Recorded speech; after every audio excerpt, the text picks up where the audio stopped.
Welcome to the bold analysis. My name is Frank.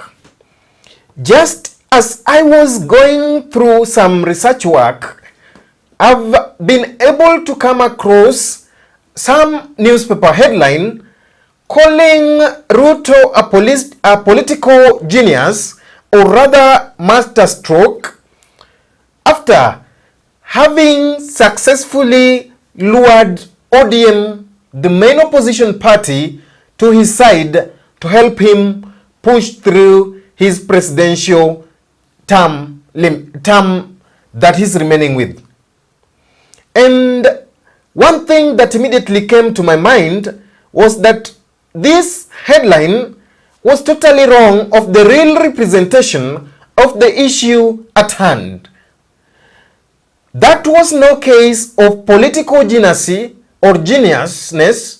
or masterstrokeness, but rather a desperate situation that presented itself that Ruto had to maximize on. It was no political genius, because it is true that the protests by the Gen Zs, the internal wrangles within the ruling party, the economic situation and the high cost of living that is in Kenya, the high level of wanton corruption that is in government, all proved as a headache for Ruto to wade through. Therefore, it was no political genius, but rather a desperate situation that presented itself that he had to act on. And that was the true intention as to why he had no other option but to reach out to ODM. Being that ODM, when you mention ODM, you mention Raila Odinga. And Raila Odinga has carried that over those successive regimes as having got his way or infiltrated his way into the government. You know, I saw people blaming Raila, castigating Raila for the same, which is a democratic right to express one's thought and opinion in regards to a particular subject of interest. But then, there is one thing when it comes to the analysis of politics. I'd said here one day that there are three things involved. There is the people machinery, there is the power machinery, and there is the gun-stroke-power machinery, and then there is the money machinery. Ruto, being in government, lacked two things. He had the gun machinery because he had the state instruments of security at his disposal. Name them: the National Intelligence Service, the military, the police, name them. But then he lacked the money machinery. That's why he found it hard to run the economy. He had to raise taxes so high. He had to resort to international borrowing and domestic borrowing that has grown beyond limits, despite his earlier says during campaigns that he's not going to be on a borrowing spree when it comes to government. He only had the gun-stroke-power machinery. Now, for him to run his government equally or fairly, he had to go and look for two things: the money machinery and the people machinery. But as the situation is, he seems to have gotten the people machinery. Now the next headache that he has is on how he can get that money machinery. He had to look around and try to see, where can I get these two? Because on money he has tried with the taxation, borrowing, so on and so forth, but it seems not to be bearing fruits. But then with people, you can convince people that now that I have you, these are the real situations that are facing us, that you also have to understand and give me time. But then, one thing comes clearly, that in so doing so, looking for the people machinery without the money machinery, Ruto is now successful in having transferred some of his woes and problems to the ODM party. And when we talk the ODM party, we talk Raila Odinga. They'll help Ruto carry that baggage, because now they have people and they have power. Now they have to work together in order to get that money machinery. I saw yesterday Ruto talking in Tharaka Nithi, trying to defend himself on as to why he had to bring the opposition to his government. Here's the speech. Kenya, mimi nimeamua ya kwamba hakuna haja ya kubagua wengine. Nimesema tutengeneze serikali ya kuunganisha Wakenya wote. Jana nimeunda serikali ya kuleta Wakenya wote pamoja. Tulipe ile madeni ya Kenya pamoja. Tutafute ushuru pamoja. Tufanye maendeleo, tufanye masomo, mambo ya matibabu, mambo ya kusukuma Kenya mbele. Wangapi wanasema tunataka pamoja pamoja pamoja pamoja pamoja? Ama mnasemaje watu wa Tharaka?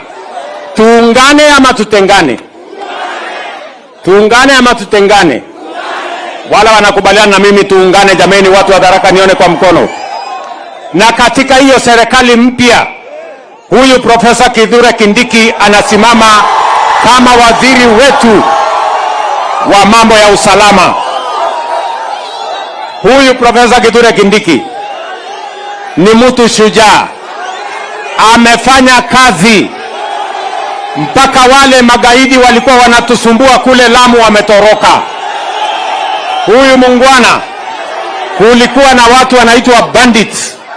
Walikuwa wamesumbua watu wa Baringo. Hata shule ingine ilikuwa imefungwa miaka 19. Huyu jamaa amefanya kazi mzuri mpaka hizo mashule zimefunguliwa.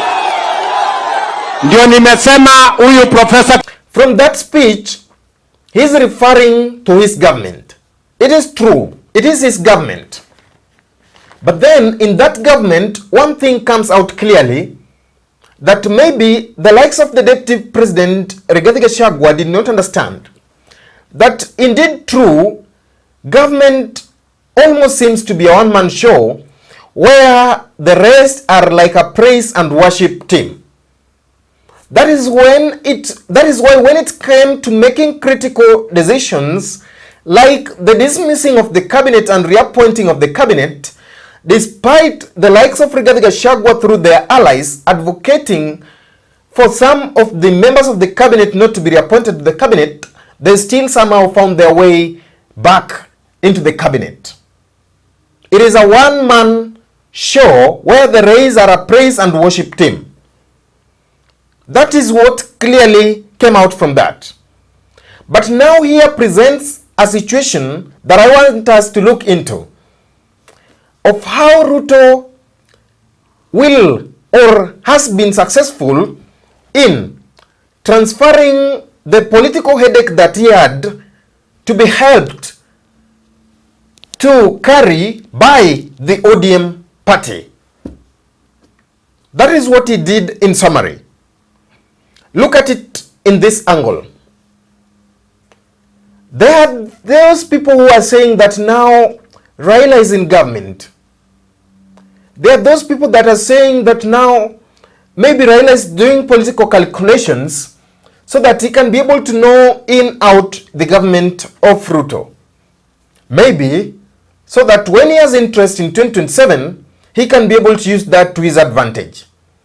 But that presents itself as a wrong somehow situation. Why?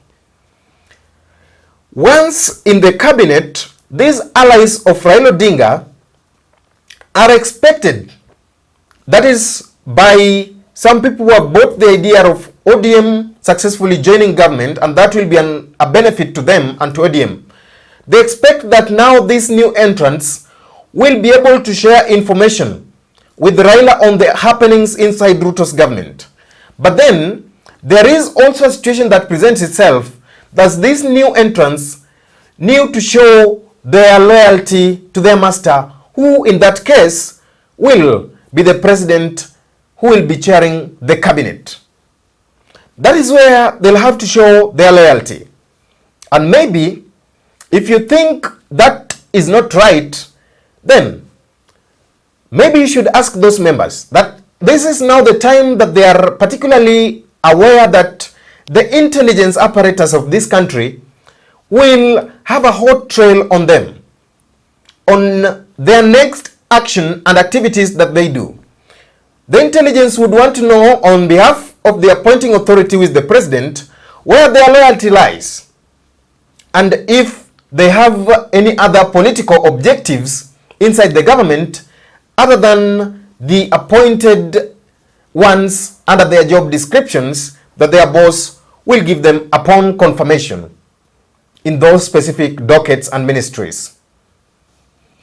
The intelligence will have to know and will have to feed the president. Are they loyal to their party boss, Raila Odinga, or they are loyal to you as the chair of the cabinet? And the other part of the blame, or the other part of the heaviness that this comes with, is that, there are specific projects and programs within this government of Ruto that now will be transferred to these people. And if those projects and programs fail, then ODM will have a hard time explaining itself to the people as to why those failed and yet it was given under their mandate. That's why you are seeing ODM trying to disassociate itself with those appointments. That's why you are seeing Raila trying to disassociate himself with those appointments. They want those appointments to go as per based on meritocracy, or as per based on the interest of the president, as having seen so that the people that were appointed merited and were not appointed based on a political affiliation, so that in the event that they fail, then the party cannot be blamed, but rather the blame can be carried on individual people and maybe the Kenya Kwanza government. Look at a program like the Hustler Initiative, Hustler Fund Initiative that came, Hustler Fund, borrowing and so on and so forth. That thing, to be honest, up to some extent, has not been successful. And if it was successful, then, if it is successful, then why is the question as to why a majority of the people who borrowed money have not been able or in a position to refund that money to the government? There are huge disparities in terms of accounting and all that physical data in regards to that Hustler Fund project. And you remember very well, sometimes back when Raila was leading the demonstrations, he told people that don't pay that Hustler Fund money back. That is your money, eat it. That to some extent influenced some perception among people. And now it is this man, Wycliffe Oparanya, who will be expected to cheer around, campaign around this. Come to a key docket like the Treasury, where John Mbadi has been sent to. John Mbadi will now carry the heavy burden of defending the high taxation regime that we are witnessing in this country.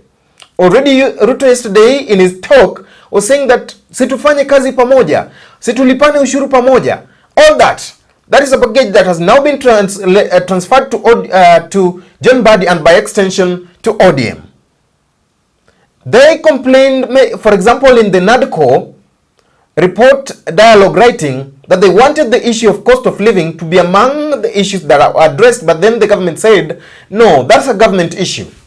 But now they find themselves in that hot soup. It's an opportunity, well, for them to implement some of the ideas that they have, but then the only question is, how will they present those ideas, yet the government has a manifesto and a plan that they intend to reach with their government policies. Another situation that John Mbadi finds himself in is on the role of tightening the country's purse or money bag. We've been talking of corruption, so on and so forth. But then corruption is involving or is revolving around one key factor, which is money, as a legal tender for exchange. And that is where John Mbadi is. He has to be the signatory to some of these withdrawals from the exchequer. How best will he perform without tainting the image of ODM and by extension his party leader Raila Odinga? Then there are instances of high revenue leaks. You remember in those financial years, KRA has not been successful in hitting its targets. And now even they find themselves in a situation where they have to now deal with grappling cuts from key ministerial and department and agencies of the government. A person like Opiyo Wandayi finds himself also equally in such an unfortunate situation or a hard situation that he has to deal with. One is the aging infrastructure in terms of our energy distribution and mainly power. That is where Kenya Power now comes in, and Kenyan and the companies like Traco. There is a problem of illegal connections in this country. There is a problem of a small grid that is unable to supply power that is sufficient for the consumption of Kenyans. And then there is a problem of frequent tax hikes that see the price of fuel go up almost on a monthly basis. That one, they have to deal with it now as their problem. And of late, there is the new problem of the road maintenance levy. How will they deal with them when they were in the opposition, they were castigating the same? So it is a point where Ruto has been successfully able to transfer his baggage to the opposition and no case of political geniuses. Because you look at the problems that presented themselves to Ruto, another problem is the Mount Kenya headache. That one is a problem to him and was, and is likely still be able to be. And that is why maybe some people are reading it as a script of political geniuses. But I don't read it the same. Because, sorry about that, because this issue of Mount Kenya, I tend to think that now some people from Mount Kenya will start feeling victim or victimized by the entry of ODM. Already I've seen somebody like Mwangi Kiunjuri try to push that narrative, and instead his focus has been to shift the blame and put the blame and baggage on Rigathi Gachagua, such that Rigathi Gachagua can be seen as the failure here, who failed to lobby for the interests of the mountain and now is offering himself as an alternative in that event. Thank you for watching. That marks the end of our analysis. My name is Frank.